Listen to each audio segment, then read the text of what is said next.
Bien-aimés dans le Seigneur, que Dieu vous bénisse. Alors, soyez bénis dans le nom de Jésus-Christ. Alors, nous sommes aujourd'hui vendredi, je crois, 29 mai 2020. Et je suis reconnaissant à Dieu du fait que je crois qu'il vous a donné encore le souffle de vie pour ceux qui sont encore comptés parmi les vivants. Et pour ceux qui sont allés de l'autre côté, je pense qu'ils ne sont pas allés en vain. Ils sont allés avec une assurance. Car il est dit que toutes choses passeront, mais sa parole ne passera pas. Alors, je vous bénis encore à nouveau.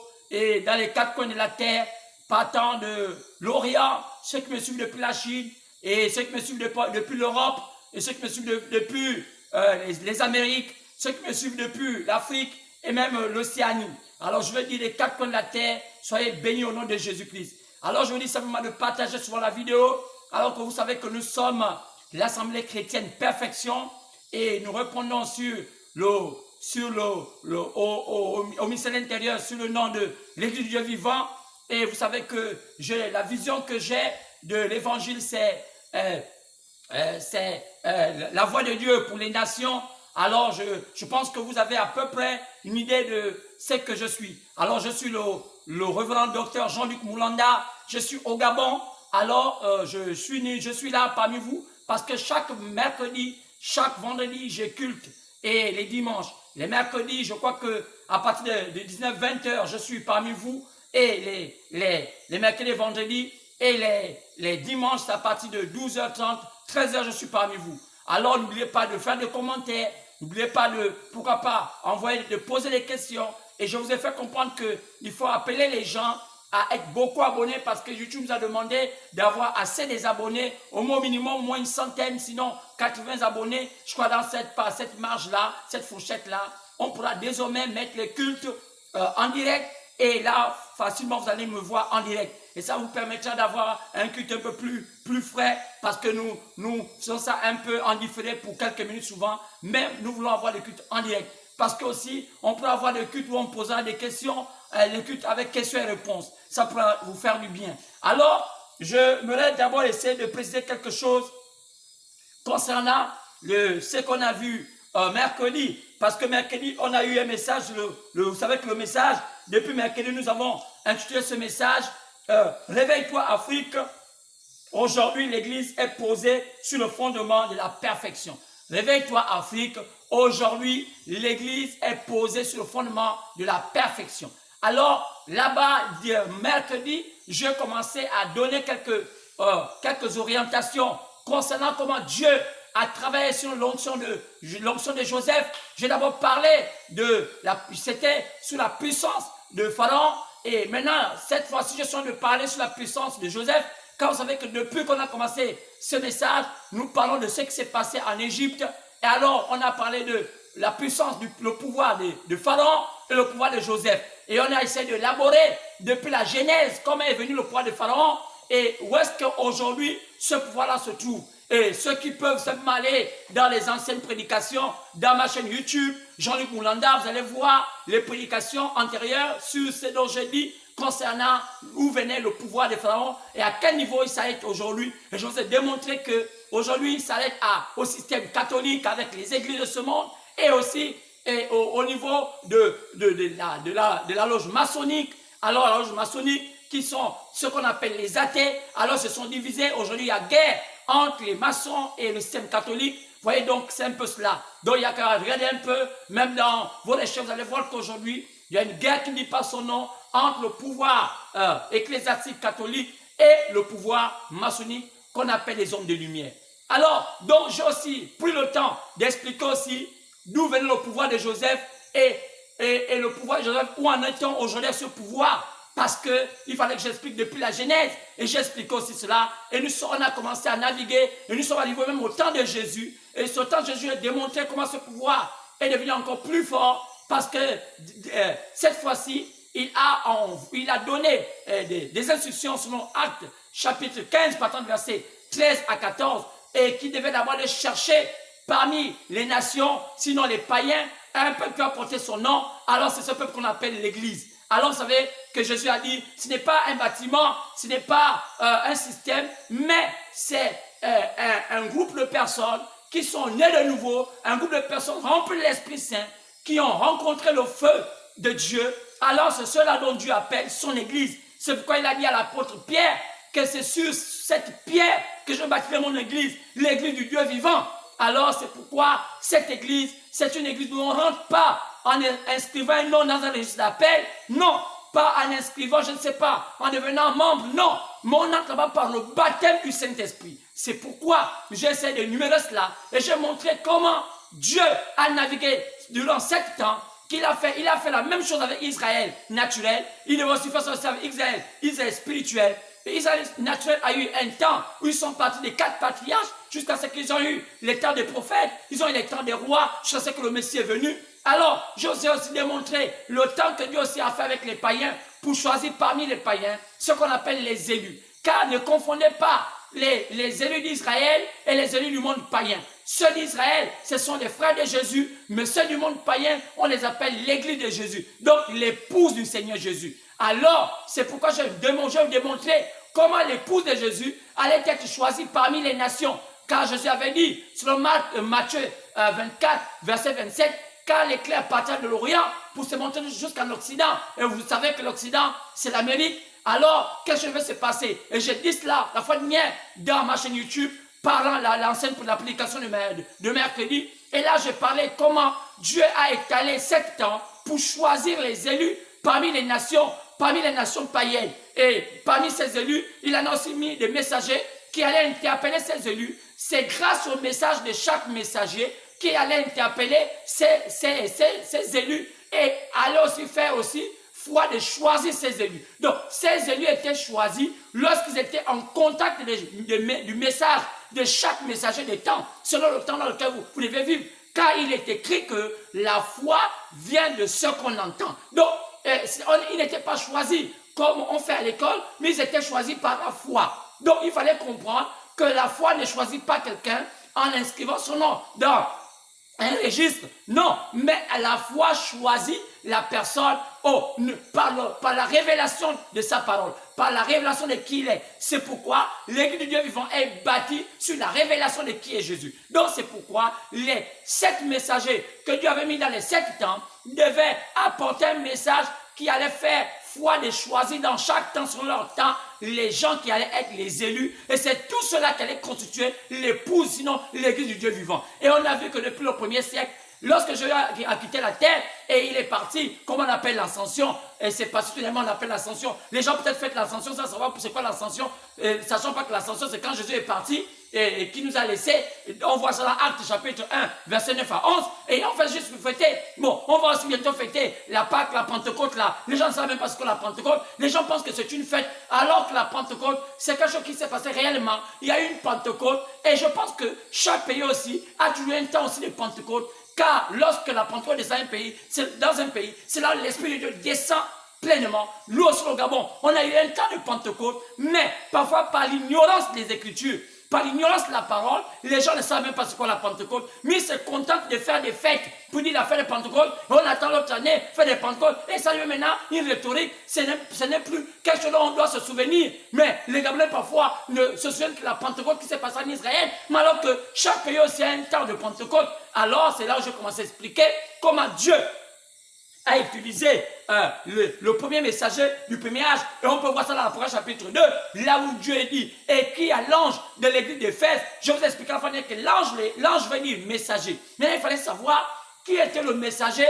à qui Dieu s'adressait, qui allait pour la première fois choisir les élus de Dieu qui allaient faire partie de l'église du Dieu vivant. Alors on a compris tous que c'était l'apôtre Paul, parce que lorsqu'on lit Romains chapitre 11, l'apôtre Paul dit que lui, il a été choisi pour être apôtre des nations, apôtre des païens. On peut aussi voir ça dans Tite 1.1, on peut aussi voir ça dans Galates 2, et tout cela, Paul confirme, tous ces épîtres montrent que Paul a été choisi pour être apôtre des nations. C'est lui. Alors on a aussi vu dans 1 Corinthiens chapitre 3, à partir du verset 9, il a dit que c'est lui qui a posé le fondement. Donc c'est là où on a commencé à expliquer. Et on a montré, on a navigué les temps, on est parti de Paul depuis les années 53, quand le vrai ministère de Paul a pris son apogée dans les années 53. Parce qu'en l'an 33, c'est là où Jésus est parti. Il termina 7 ans. Jésus ne fait que 3 ans de ministère et les apôtres ont pris le flambeau. Les apôtres prenaient le flambeau et ils ont fait ils ont fait 20 ans de ministère. Donc, 33 ans de Jésus, plus les 20 ans de ministère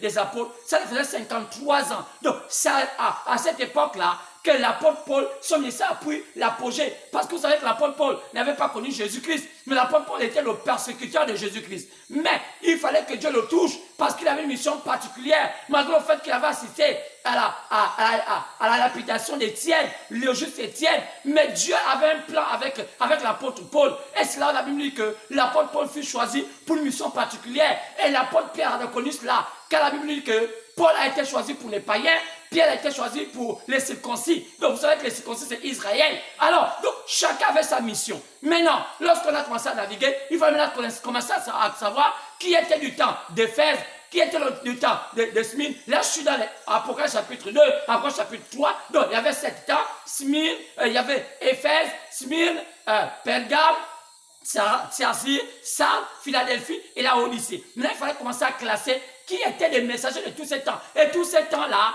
avaient des temps précis. Donc, on a expliqué que ces temps-là étaient marqués par 4 onctions, étaient aussi marqués par 4 patriarches. Donc, on a commencé à voir que le premier patriarche d'Israël, c'était la foi qu'avec Abraham. Le deuxième, c'était Isaac avec l'amour. Et le troisième, c'était Jacob avec la grâce. Et puis, enfin, on a vu que c'était Joseph avec la perfection. Maintenant, il fallait remettre cela dans Israël spirituel, qui est Israël que nous sommes. Nous sommes Israël spirituel, pas Israël naturel. Alors, l'histoire devait se répéter comme nous dit Ecclésiaste, il n'y a rien de nouveau sous le soleil. Comme nous sommes les fils de Dieu, nous avons été rachetés par le sang de l'agneau, le sang qui est la parole.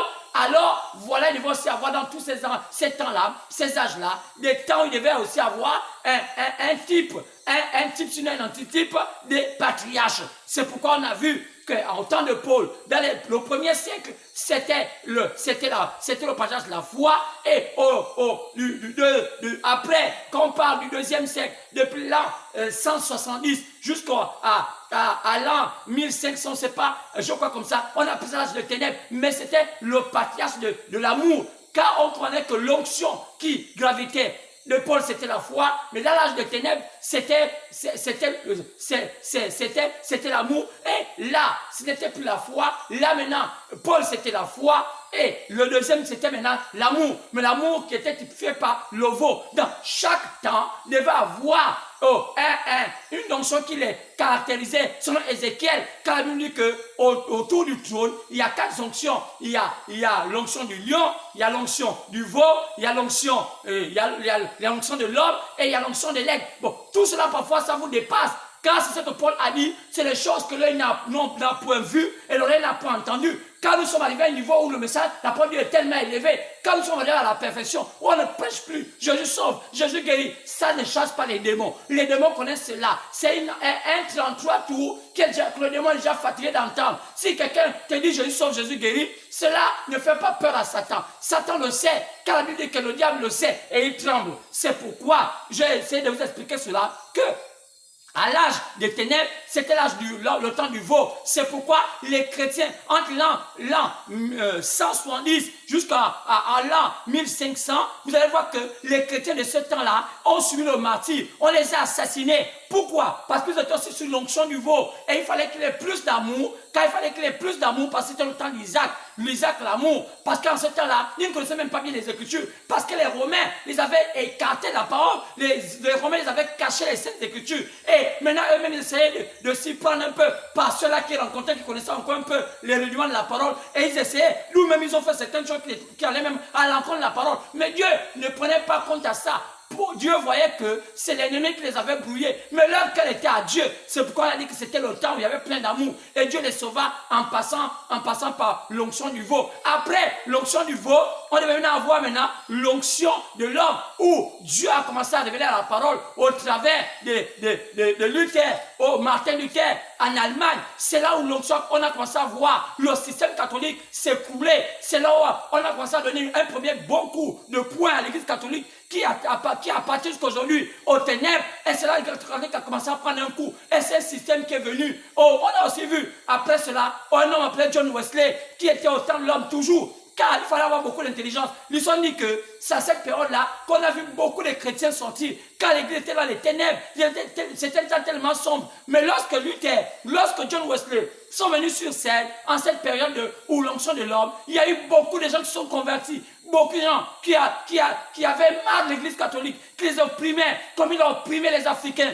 comme ils ont opprimé. Et cela a montré que les gens voulaient sortir de ce système, et ils ont suivi le mouvement. Mais malheureusement, Satan les a encore piégés en organisant une religion appelée méthodiste, appelée aussi protestante. Donc, ce n'était pas Dieu. Satan aime bien organiser les gens pour au moins bien les saisir. Après, la dernière onction devait être la onction de l'aigle. Et là, cette fois-ci, c'était Joseph, parce que l'autre onction, c'était Jacob. Mais la dernière onction, c'est l'onction de l'aigle. Maintenant, tous ces messagers-là, je les ai montrés à fois d'hier. Les gens peuvent dire que, mais il n'y avait pas de photos à cette époque-là. Oui, mais il y avait des peintures. Vous allez voir par exemple, Hippocrate aujourd'hui. Hippocrate a vécu avant Jésus. Mais pourquoi aujourd'hui, les gens peuvent vous montrer quelques photos d'Hippocrate alors qu'il n'était pas? C'était des peintures. C'était la seule manière pour les gens de représenter les gens à cette époque-là. Car avant qu'il y ait l'âge des photos, il y avait d'abord la peinture. Et il y avait les grands peintres. Donc, ce que vous voyez aujourd'hui, il y a certaines photos que on vous montre, ce n'est pas des photos, ce sont des peintures. Comme la photo de Paul, c'est une peinture qu'on a un peu amené, quelqu'un qui a dessiné plus proche, parce qu'il a dit, mais comment il connaît, comment il a vu ça? C'est des peintures. Irénée, la même chose. Colomban, Martin, Colomban, tout cela, c'est la même chose. Et il y a quelqu'un qui peut me dire que non, que Martin n'était pas un militaire. Ne confondez pas Martin Luther à Martin. Vous savez, quand vous ne connaissez pas les choses, vous apprenez parfois à faire des recherches. Il y a une différence entre Martin Luther et Martin. Alors, si vous ne connaissez pas qu'il y a eu un message qu'on appelait Martin, il faut le savoir, parce que sinon, il y a comme dans votre esprit un peu une confusion. Il a vécu un peu au 3e siècle. Si vous ne le savez pas, faites des recherches, allez voir. Et je peux vous le dire. Alors, vous savez, je peux vous donner à peu près les temps où ils ont vécu. Peut-être que vous ne pouvez pas comprendre, parce que j'essaie de noter ça ici. En commençant par l'apôtre Paul. L'apôtre Paul, lui, par exemple, lui, il a vécu au 1er siècle. Fouillez l'histoire au 1er siècle. Est-ce qu'un homme appelé Paul a existé? On va encore arriver. Un homme appelé Irénée, lui, il a vécu au 2e siècle. Demandez, il était disciple de Polycarpe. Est-ce que, allez-y, de faire des recherches. Aujourd'hui, on a l'outil pour mieux s'outiller, ou mieux s'informer. Que d'être là parfois à raconter, par vous ne connaissez même pas ce qu'on dit. Nous sommes au temps où il faut éclairer. Il dit, vous connaissez la vérité vous rendra libre. Cessez d'être dans les choses inutiles, quand vous ne connaissez pas. Alors, Martin, lui, il a vécu entre les années 315 aux années 399. Oh oui, il est né en Hongrie. Voilà, il est né en Hongrie. Donc, c'est différent du Martin Luther. Martin Luther, lui, il est né en Allemagne. Mais ce Martin-là, c'est le Martin de Tours, qui est né en Hongrie. Et son ministère a été prolifique en France. Donc, il a beaucoup, ce qu'on appelle Martin de Tours. Donc, arrêtez de raconter n'importe quoi. Alors, vous pouvez aussi aller, Luther, il existait. Oui, lui, il existait au 15e siècle. Lui, Martin Luther, c'était un Allemand. Donc, là-bas, il est différent de Martin Luther. Là-bas, c'est le Martin. Et lui, le premier Martin, là, il était un militaire. L'histoire dit que, un jour, alors qu'il était militaire, il passait par là, le Seigneur Jésus-Christ s'est mis dans la peau d'un mendiant, et il a demandé à Martin de lui donner, il avait froid. Et Martin a déchiré sa tunique, et il a donné à cet homme qui avait froid. Et la nuit même, le Seigneur va venir en vision à Martin pour dire, Martin, c'était moi qui étais là, c'est moi que tu as couvert. Il a dit que vous allez même héberger les gens sans le savoir. Mais c'est l'incrédulité aujourd'hui du monde qui ne sait pas aujourd'hui comment Dieu travaille. Donc, Martin a existé, Luther aussi a existé. Wesley aussi a existé. Oui. Oh, Wesley a existé. Il est né le 17 juin 1703. John Wesley. Il a existé. Ce n'est pas des choses où on dort. C'est des choses. Il faut cesser de... Quand vous ne connaissez pas, quand vos églises vous ont aveuglés. Donc, vous êtes là, vous êtes déjà habitués. Oh, le sang de Jésus, vous ne connaissez même pas ce que c'est. Vous pensez à un sang, le sang littéral là qui... C'est tout. Ça, c'est le spiritisme. Ce n'est pas de ce sang-là dont il s'agit. Le sang dont on parle aujourd'hui, c'est le sang de la parole. Donc, le sang qui a coulé à Golgotha n'était qu'un symbole. On appelle ça en spiritualité, c'est la symbolique. Donc, quand vous ne connaissez pas ça, le sang qui a coulé à Golgotha ne peut pas mouiller tout le monde. Jamais. C'est un peu de sang. C'est à peine 6 litres. Donc, je n'avais pas 100 000 litres. Non. Mais sinon, il devait être un homme phénoménal. Donc, le sang qu'il a fait couler n'était qu'un symbole. Donc, il ne fallait pas qu'il donne aussi son sang. Sinon, il devait être un vampireux. Alors, oui, il y a des choses qu'il faut arrêter quand vous ne connaissez pas. Alors, après aussi, après John Wesley, il y a un homme appelé William Branham. Il a existé. C'est là où nous sommes arrivés. Donc, quand je suis en de parler cela, je suis en de mettre certaines choses au point. Je mets certaines choses au point. Pourquoi? J'ai entendu encore quelque chose. Quelqu'un racontait dans YouTube, bien dans les médias, il dit non, bon peut-être qu'il a voulu raconter sa vie bien métaclée, je ne sais pas comment. Il a commencé à expliquer que non, William Branham, il était un étranger. Bon, ça veut dire qu'aux États-Unis, William Branham, dans l'histoire de sa vie, il est irlandais. Bon, vous savez, moi j'ai le message de William Branham là, là où il parle, là il est irlandais. Vous savez, il faut faire attention avec ce que les gens racontent. Parce que quand on va démontrer, l'Irlande a été indépendante en 1909. Plutôt en 1919, autant pour moi. Allez voir les recherches. L'Irlande a été indépendante. On a commencé à appeler ça la République d'Irlande en 1919. William Branham est né en 1909. Donc, l'Irlande n'était même pas encore indépendante. L'Irlande n'était qu'une colonie de l'Angleterre. Donc, en réalité, lorsque William Branham et ses aïeux, lorsqu'il explique là que ses ancêtres étaient allés aux États-Unis, ils sont allés comme tous les autres. Qu'on voit aujourd'hui. Vous allez voir qu'aujourd'hui, aux États-Unis, il y a des Français. Le Rockefeller, qui sont les Rockefeller. Il y a beaucoup de gens comme ça. Mais ils ne sont pas des Français. Ils sont allés, on commence pas parce que l'Amérique, c'est un peu de multipote. Il y a un mélange des nationalités. Donc, quand on dit que William Branham était irlandais, ça ne veut pas dire qu'il est irlandais par rapport à l'Irlande qu'on voit là aujourd'hui. Il faut cesser de raconter n'importe quoi. Il était irlandais de la colonie d'Angleterre. Parce que lorsqu'il rentrait en Anglais, il rentrait aux États-Unis, il rentrait aux États-Unis avec des papiers anglais. Il faut bien lire l'histoire. Parce que William Branham est né en 1909. L'Irlande a eu l'indépendance en 1919. Donc, même avant même que William Branham était déjà né, l'Irlande n'était même pas encore un pays indépendant. Il n'était qu'une colonie. Donc, il faisait partie du royaume d'Angleterre. Donc, arrêtez de raconter des bêtises. Donc, à cette époque-là, William Branham était vraiment un Américain. Maintenant, quand il parle de la souche, il parle des descendants. Il dit maintenant que oui, dans sa descendance, il y avait sa mère qui était irlandaise, son père était irlandais, c'est vrai, mais seul bémol du sang, il dit que la mère de sa mère était une Cherokee. Oui, mais pourquoi il voulait dire cela? Il dit ça parce que dans la descendance, quand on parle du sang, il voulait faire comprendre à l'humanité que si Dieu l'a envoyé comme étant prophète et en Amérique, c'est parce qu'il y a du sang américain pur qui est dans ses veines. Parce que sa grand-mère était Cherokee. Et les Cherokees, vous savez, ce sont les Indiens. Et les Indiens, ce sont les autochtones de l'Amérique. Donc, cessez de raconter des bêtises. William Branham n'a jamais pris la nationalité en Amérique. Il était un Irlandais selon la colonie irlandaise qui était avant. Parce que, écoutez, regardez bien l'histoire. L'Irlande n'était pas encore indépendante lorsque William Branham était né. Les gens disent que l'Irlande était indépendante en 1919. Et William Branham est né en 1909. Et ses parents sont venus aux États-Unis avant, peut-être dans les années 1800. Mais aux années 1800, bien les années 1700, c'est là où l'Angleterre est assiégée. La France, tout ça, prenait le contrôle du continent américain. Donc, l'Amérique a eu son indépendance dans les années 1773. Donc, tout cela qui est dans le secteur était français. Regardez les Noirs qui sont rentrés là-bas. On va les donner quelle position? Ils sont quoi? Les Noirs ne sont pas dans les années 1400, 1300. Quand on les voit aujourd'hui, vous pouvez dire qu'ils sont des Gabonais. Même si aujourd'hui, on les dit aujourd'hui, on retourne dans leur souche. Plusieurs là ne savent même pas là où ils reviennent. Parce qu'ils racontent n'importe quoi. Ils sont venus chercher un peu, ils disent, oh, j'ai venu du Gabon. Il y a un là qui est venu dire qu'il est maintenant devenu Gabonais. Ah, il y a qu'à savoir, fouillons même s'il est vraiment Gabonais. Est-ce que c'est pas vraiment quelque chose de flou aussi? Donc, regardez, faites attention à les choses qu'on raconte. Donc, William Branham n'a jamais pris de nationalité en Amérique. C'était vraiment un Américain. Maintenant, quand on parle du sang, il avait un sang du terroir. Parce que sa grand-mère était Cherokee. Donc, ça là, c'est déjà clos.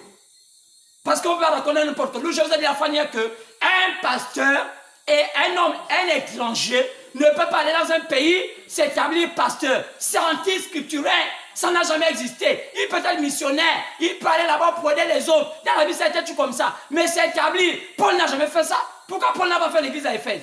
Pourquoi Paul n'était pas pasteur d'Éphèse? Il a laissé Timothée. C'est Timothée qui était l'évêque à Éphèse. Pourquoi arrêtez de raconter n'importe quoi? Lisons les Écritures. Nous ne sommes pas aveugles. Nous sommes autant tout le monde les yeux ouverts. Amen. Un étranger qui va s'établir passer dans un autre pays n'a pas de ministère. c'est de l'imposture, c'est anti-scripturel. J'ai expliqué qu'il y a des signes qui montrent que vous êtes dans le faux. Quand vous voyez aujourd'hui un homme qui se dit pasteur, quelle que soit l'éloquence, qui prend sa femme, qui est habillé aussi comme pasteur, il prêche, c'est du mensonge. Ce n'est pas biblique, ça n'a jamais existé. Jamais dans la Bible, jamais dans la Bible. Lisez toute votre Bible. C'est qu'on va voir Paul, qui a posé le fondement, va dire, quel est le problème aujourd'hui? Le problème, c'est la doctrine.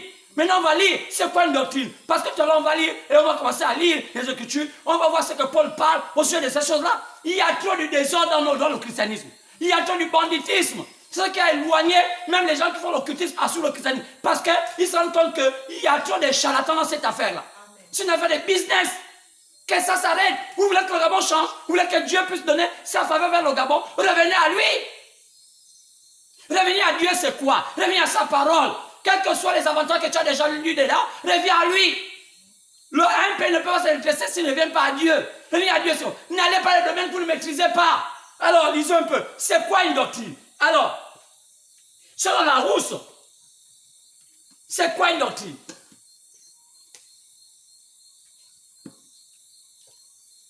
Parce que c'est là le problème. Le problème aujourd'hui, c'est un problème de doctrine.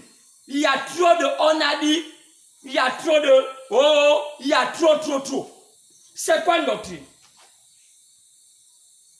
Une doctrine,